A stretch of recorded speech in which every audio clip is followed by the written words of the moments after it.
মঞ্চত গীত পৰিৱেশন কৰি থাকোঁতেই জনপ্ৰিয় কণ্ঠশিল্পী আচুৰ্য বৰপাত্ৰক উদ্দেশ্যি দৰ্শকৰ মাজৰ পৰা কোনো এজন লোকে অশ্লীল মাত মাতে। খং উঠিল জনপ্ৰিয় কণ্ঠশিল্পী আচুৰ্য বৰপাত্ৰৰ, ল'লে গান নোগোৱা সিদ্ধান্ত। মঞ্চৰ পৰা খঙত কি ক'লে জনপ্ৰিয় কণ্ঠশিল্পী আচুৰ্য বৰপাত্ৰই, আহকচোন আমি শুনো। এজনে বেয়া কথা কৈ জেগাটোৰ বদনাম কিয় কৰিছে? কোনজনে কৈ আছে? সব এইখিনি আঁতৰাই দিয়ক, নহ'লে গান নাগাওঁ। এইখিনি আঁতৰাই দিয়ক, নহ'লে গান নাগাওঁ। আমি পুনৰ অনুৰোধ জনাইছোঁ যে ইয়াত কোনজনে কৈছে কেতিয়াও নকয়, আপোনালোকে বিচাৰি নাপায়। কিন্তু যোনজনে কৈছে আপোনাৰ লাজ লাগিব লাগিছিলে। শিক্ষানুষ্ঠান আছে আমাৰ বাকৰিত আপুনি ইমান বেয়া কথা কোৱাৰ আপুনি যে সাহস পাইছে, যোনজনে নকওক।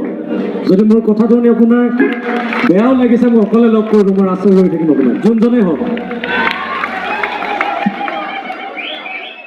এনেদৰে এজন শিল্পীক অপমান কৰাটো বাৰু কিমান গ্ৰহণযোগ্য?